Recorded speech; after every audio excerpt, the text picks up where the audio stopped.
La historia de la bebida más conocida del planeta no arranca en frías salas corporativas ni en estrategias publicitarias, sino en un contexto marcado por la desesperación de la posguerra, el trauma y los experimentos médicos de finales del siglo XIX. El Dr. John Pitton, farmacéutico y antiguo coronel del Ejército Confederado, salió de la Guerra Civil estadounidense con una fuerte adicción a la morfina. En su intento por hallar un compuesto que sustituyera los opiáceos y liberarse, él mismo terminó desarrollando una fórmula pensada para estimular el cerebro. En 1886, dentro de su laboratorio en Atlanta, creó un jarabe espeso y oscuro que mezclaba dos potentes estimulantes naturales. En ese momento, no se concebía como un refresco, sino como un tónico mental diseñado para tratar afecciones nerviosas, estados depresivos y el agotamiento físico. Desde una perspectiva técnica, el proceso inicial de elaboración de Coca-Cola era prácticamente un ejercicio de logística farmacéutica.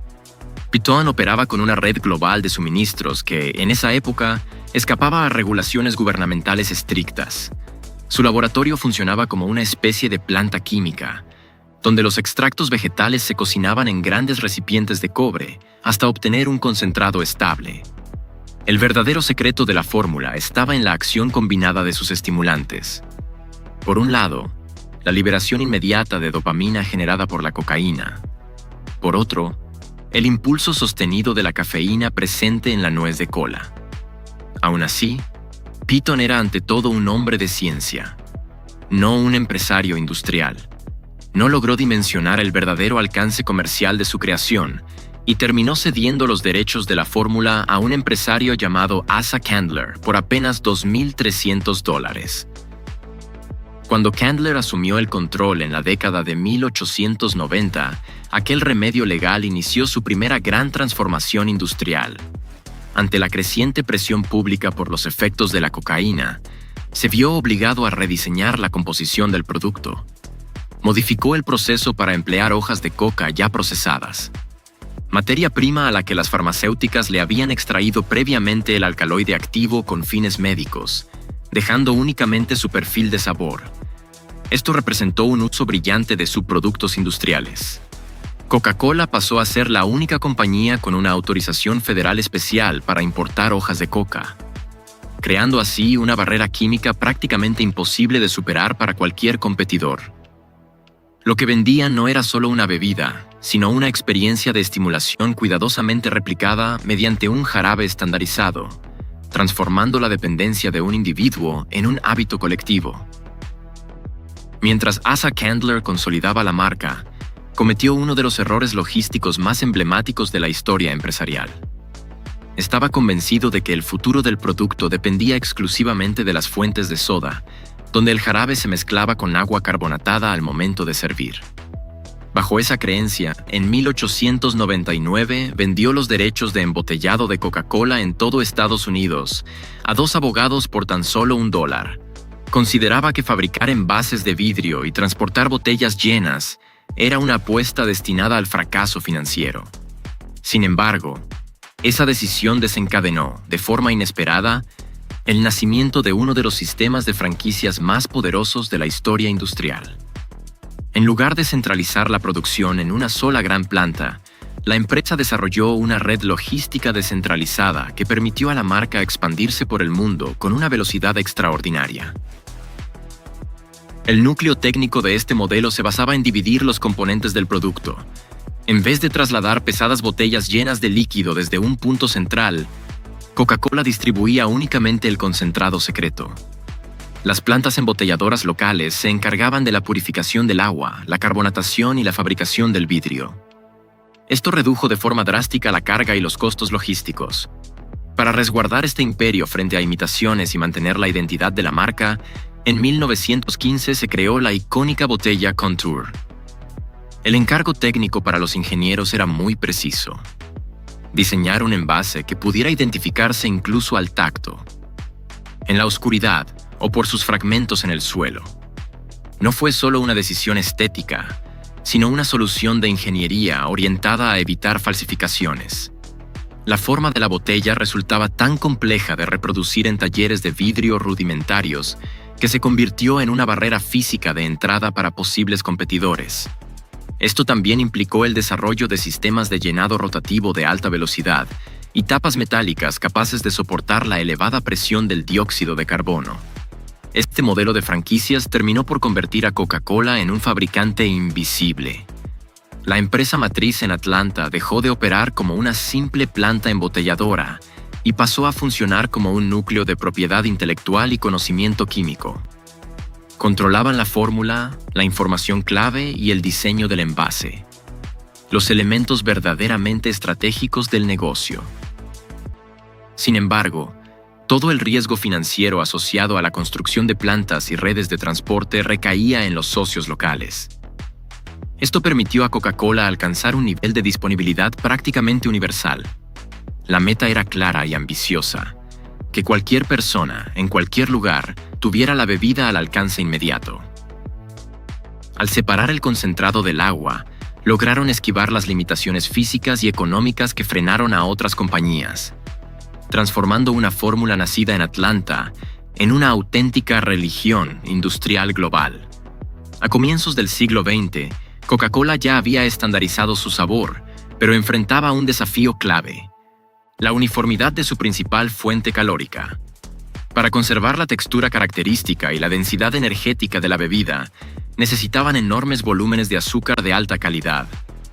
Esto convirtió a la empresa en algo más que un productor de jarabe. La posicionó como un actor dominante dentro de la cadena de suministro agrícola mundial.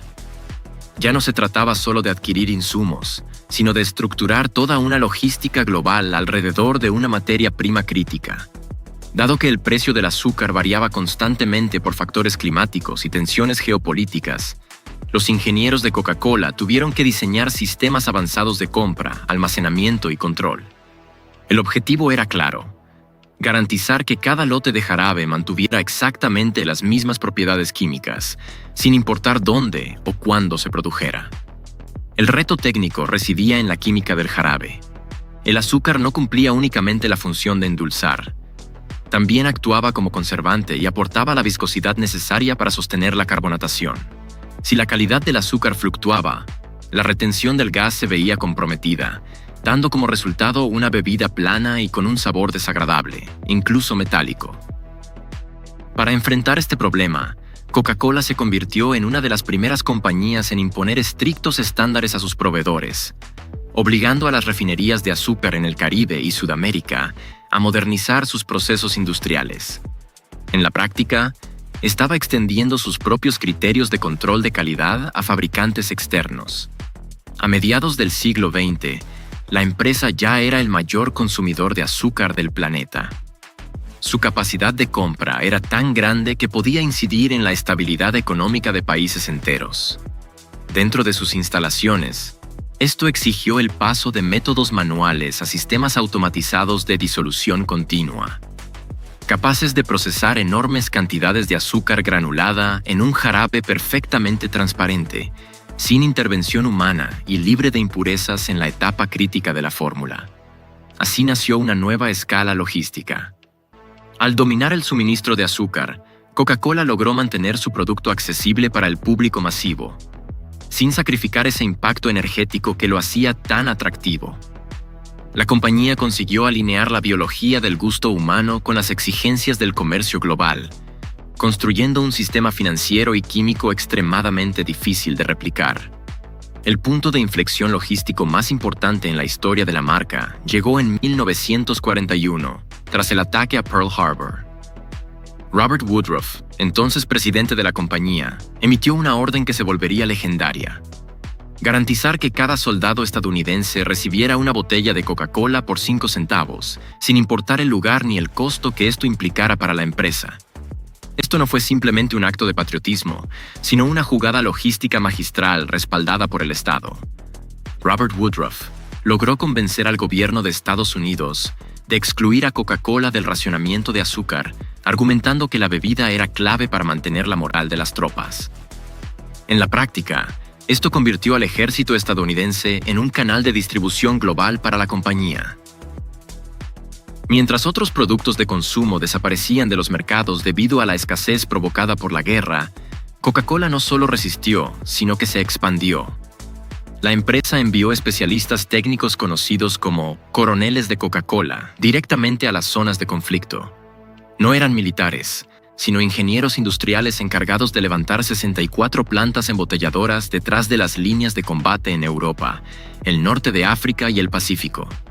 Estos equipos desarrollaron unidades móviles de embotellado, versiones compactas y resistentes de sus fábricas, capaces de operar en entornos extremos como selvas o desiertos. Estas instalaciones debían purificar cualquier fuente de agua disponible, utilizando sistemas portátiles de filtración y cloración para cumplir con estándares estrictos. En esencia, estaban creando microfábricas diseñadas para funcionar en plena zona de guerra. Al finalizar el conflicto, Coca-Cola había distribuido más de 5.000 millones de botellas entre los soldados estadounidenses. Pero el verdadero triunfo industrial llegó después. Aquellas 64 plantas no fueron desmanteladas. Se vendieron o transfirieron a operadores locales, otorgándole a la empresa una red de producción global ya instalada, imposible de igualar por la competencia. La guerra actuó como un auténtico caballo de Troya logístico, permitiendo a la compañía construir un imperio internacional financiado indirectamente por el esfuerzo bélico. Cuando los soldados regresaron a casa, no solo llevaban consigo el hábito de consumo, sino que habían dejado atrás la infraestructura que aseguraría la presencia global de la marca durante décadas. Así, aquella medicina legal supo aprovechar la maquinaria de guerra para dominar el mercado mundial en tiempos de paz. A finales de los años 70 y comienzos de los 80, la maquinaria de Coca-Cola enfrentó una amenaza real que no provenía de la competencia, sino de la inestabilidad del mercado de materias primas agrícolas. Durante casi un siglo, el pilar calórico de la bebida había sido el azúcar de caña, la sacarosa, responsable de esa textura y densidad energética que los consumidores identificaban con la marca. Sin embargo, el mercado azucarero se había convertido en un entorno impredecible. Aumentos abruptos de precios, cuotas de importación cambiantes y tensiones políticas en países productores del Caribe generaban una presión constante sobre los márgenes de ganancia. Para proteger su rentabilidad, la empresa emprendió uno de los mayores procesos de reingeniería química en la historia de la industria alimentaria: la sustitución total de la sacarosa por jarabe de maíz de alta fructosa. Esta decisión no estuvo motivada por el sabor, sino por una lógica industrial fría y calculada. El objetivo era alinear el producto con la abundante y fuertemente subsidiada producción de maíz en el medio oeste de Estados Unidos, asegurando así un suministro más estable y predecible. El reto técnico fue enorme. El jarabe de maíz de alta fructosa no es idéntico al azúcar de caña. Posee una viscosidad distinta y una forma diferente de liberar el dulzor, impactando el paladar de otra manera. Si la transición no se ejecutaba con precisión, la identidad sensorial del producto podía verse afectada, provocando el rechazo del público. Por eso, los ingenieros en los laboratorios de Atlanta dedicaron años a ajustar cuidadosamente las proporciones del nuevo jarabe, buscando replicar con exactitud la experiencia original que los consumidores esperaban en cada sorbo. La transición fue prácticamente imperceptible para el paladar humano. Para lograrlo, se desarrollaron sistemas avanzados de mezcla que ajustaban automáticamente las concentraciones de ácido fosfórico y dióxido de carbono, compensando la textura más densa y viscosa del edulcorante derivado del maíz. Cada planta embotelladora de la red global tuvo que ser auditada técnicamente para asegurar que el lanzamiento de jarabe, la proporción exacta de concentrado mezclados con aguase, adaptara a la nueva densidad química del jarabe de maíz de alta fructosa dentro de las instalaciones. Este cambio provocó una auténtica revolución en la dinámica de fluidos dentro de la industria. A diferencia del azúcar granulada, que requería silos de almacenamiento y tanques de disolución intensivos en energía para transformarse en líquido, el jarabe de maíz llegaba ya en estado fluido. Esto permitió eliminar secciones completas de las líneas de producción dedicadas al procesamiento del azúcar.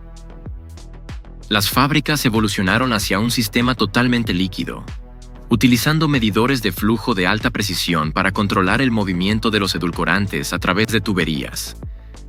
Este rediseño simplificó el proceso productivo, incrementó la velocidad de fabricación cerca de un 20% y redujo significativamente el riesgo de contaminación microbiana, un problema común en el manejo de azúcar seca. Al adoptar el jarabe de maíz, Coca-Cola no solo optimizó costos, se integró profundamente en el complejo agroindustrial estadounidense, transformando su producto en una extensión líquida de los vastos cultivos de maíz, respaldados por subsidios en estados como Iowa y Nebraska. Mientras los químicos perfeccionaban la fórmula en laboratorio, la dirección de la empresa libraba una batalla estratégica en el escenario global. Durante la Guerra Fría, Coca-Cola dejó de ser solo una bebida para convertirse en un símbolo del capitalismo occidental y del poder blando estadounidense. Esto planteó un desafío tanto logístico como ideológico. ¿Cómo ingresar a mercados que eran abiertamente hostiles a Estados Unidos? Mientras su rival Pepsi lograba cierta penetración en la Unión Soviética mediante acuerdos de trueque, intercambiando concentrado por vodka, Coca-Cola optó por una estrategia más calculada y paciente. Apostó por esperar el colapso del bloque del Este, preparando una expansión relámpago que se activaría en el momento en que las barreras políticas comenzaran a caer. Cuando ocurrió la caída del muro de Berlín en 1989, la empresa no se limitó a enviar producto. Desplegó un ecosistema industrial completo. En cuestión de días tras la apertura de fronteras, equipos técnicos fueron enviados a Alemania Oriental, Polonia y Hungría. No estaban allí para vender botellas, sino para instalar líneas de embotellado estandarizadas de alta velocidad en antiguas fábricas estatales. Gracias al modelo de franquicias perfeccionado décadas antes, Coca-Cola pudo esquivar las burocracias deterioradas y colocar directamente la infraestructura productiva en manos de socios locales. La compañía aportaba la fórmula secreta, el conocimiento técnico y los sistemas operativos, mientras que los aliados locales ofrecían la mano de obra y las instalaciones físicas. Este modelo permitió una expansión rápida, eficiente y prácticamente imparable en mercados que, hasta poco antes, eran completamente inaccesibles. Esto permitió que la marca alcanzara una presencia inmediata en los mercados, antes incluso de que la competencia lograra establecer rutas de distribución. Fue una forma de expansión industrial a gran escala, sin precedentes en el ámbito del consumo masivo.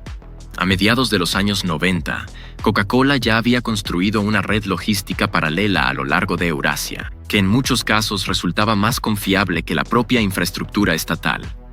En varios territorios de la antigua Unión Soviética, los camiones rojos y blancos de la compañía se convirtieron en la única red capaz de abastecer de forma constante a zonas remotas, cumpliendo horarios de entrega regulares.